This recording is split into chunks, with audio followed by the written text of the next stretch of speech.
गोंदिया शहराच्या दोन भागांना जोडण्याकरिता 10 वर्षांआधी 55 कोटी रुपये खर्चून बांधण्यात आलेल्या उड्डाणपुलावर मोठमोठे खड्डे पडले असून नगर परिषद आणि सार्वजनिक बांधकाम विभाग याकडे दुर्लक्ष करीत असल्याने नगर परिषदेला आणि सार्वजनिक बांधकाम विभागाला जाग आणण्यासाठी शरद पवार राष्ट्रवादी गटाच्या वतीने उड्डाणपुलावर आंदोलन करीत सिमेंट कॉन्क्रीट टाकत खड्डे बुजवण्यात आले आहे। गोंदियाचे जे आजी माजी आमदार आहे ते फक्त कमिशनसाठी असे काम लोकांना कमिशनसाठी देते, मग त्याच्या पण आपल्याला हे गड्डेचा सामना करना पडते। गोंदियाचे गोंदिया विधानसभा क्षेत्रामध्ये हे पुष्कळ असे गड्डे रोड रस्ते खराब आहे। त्याच्यासाठी आम्ही आज गोंदियाच्या ओव्हरब्रिजवर गड्डे बुजवण्याचे काम आम्ही केला आणि जे स्वतःच जनताचे आमदार म्हणते ते जनताचे आमदार नाही, फक्त ठेकेदाराचे आमदार बनलेले आहे। त्यामुळे गोंदियाची जनताला अशा गड्ड्याचा सामना करना पड़ता है।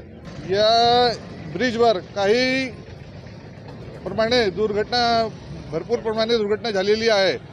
त्याचा लक्ष काढून आम्ही ते गड्डे बुजवलेले आहे।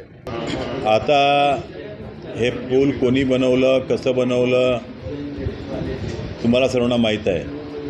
नियमाच्या पलीकडे जाऊन जे नियमामध्ये बसत नाही अनफिट असलेला पूल या ठिकाणी बनवण्यात आला आणि ज्या लोकांनी बनवला आज तेच लोक अनेक प्रकारच्या कामावर प्रश्नचिन्ह निर्माण करतात। त्यांना माझी विनंती आहे, हा प्रश्न तुम्ही त्यांना विचारला पाहिजे कि बाबा तुम बड़ी बड़ी बातें करते हो, विकास की बड़ी बड़ी चर्चा करते हो, तो आपका बनाया पुल तो 10 साल के अंदर में ये हालत है।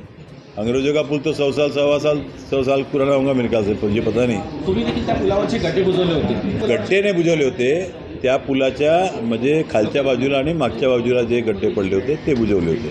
पुलावर भगदाड पडला नव्हता। आता मला सांगितलं की पुलावर भगदाड झाला, मी तुमची न्यूज पाहिली। मी काल प्रशासनाला काल सूचना केलेल्या आहेत की लवकरात लवकर सर्व त्या ठिकाणी जे काही दुरुस्ती करता येईल ती आपण दुरुस्ती केली पाहिजे। तर दुसरीकडे शरद पवार गटाने स्थानिक आमदार यांच्यावर रोष व्यक्त करीत पुलावरील गड्डे कायमस्वरूपी बुजवावे अशी विनंती केली आहे। तर या आंदोलनामुळे काही काळ उड्डाणपुलावरील वाहतूक देखील विस्कळीत झाली होती।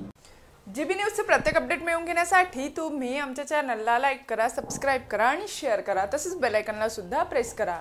आपला जिल्हा, आपली बातमी, जीबी न्यूज गोंदिया।